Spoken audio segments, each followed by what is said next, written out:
Portrait de la jeune actrice Margaret Qualley, fille de la comédienne Andie MacDowell, révélée par la série The Leftovers, est devenue la nouvelle égérie de Quentin Tarantino. Netflix dévoile aujourd'hui sa nouvelle mini-série originale, Med, tirée de l'ouvrage autobiographique de Stephanie Land Med, Hard Work, Low Pay, and a Mother's Will to Survive. Le programme suit l'histoire d'Alex, une jeune mère célibataire reconvertie en femme de ménage pour subvenir à ses besoins.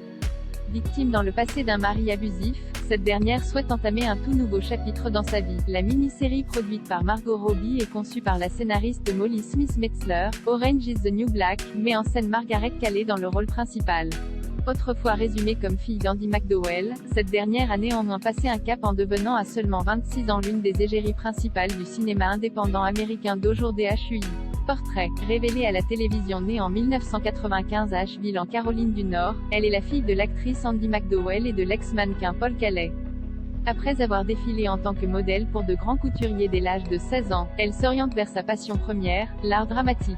Elle intègre alors la Royal Academy of Dramatic Art de Londres et obtient un rôle pour la première fois en 2013 au cinéma dans Palo Alto, de Gia Coppola, avec Emma Roberts, James Franco et Val Kilmer. Cette première expérience lui permet d'incarner l'année suivante le personnage de Jill, la fille du shérif Kevin Garvey, Justin Theroux, dans la série fantastique américaine de la chaîne HBO intitulée The Leftovers. Bien que secondaire, son rôle l'a fait immédiatement remarquer par le grand public. 2016 marque une avancée décisive dans sa carrière.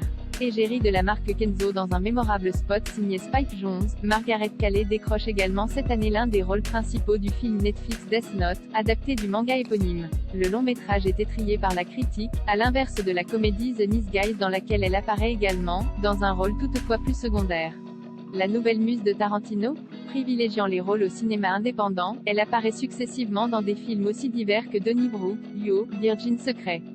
Mais c'est en 2019 qu'elle confirme encore davantage son statut d'étoile montante en décrochant un rôle dans Once Upon a Time in Hollywood de Quentin Tarantino. Dans cette fresque hommage à l'année 1969, Margaret Qualley prête ses traits à Pussycat, l'une des adeptes du clan Manson. N'apparaissant qu'au cours d'une poignée de scènes, la comédienne forme néanmoins un duo aussi improbable que mémorable avec Brad Pitt, récompensé par un Oscar pour sa prestation.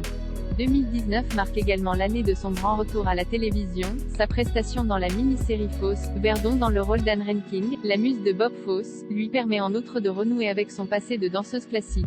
Plus que convaincante, son interprétation lui vaut une nomination pour l'Emmy Award de la meilleure actrice de second rôle. Mère et fille enfin réunies désireuses d'endosser des rôles de plus grande importance, elle est choisie par Netflix pour camper le personnage principal de la mini-série Med, d'après une histoire vraie, qui suit l'histoire d'une jeune mère célibataire, devenue femme de ménage pour faire face à ses fins de mois difficiles.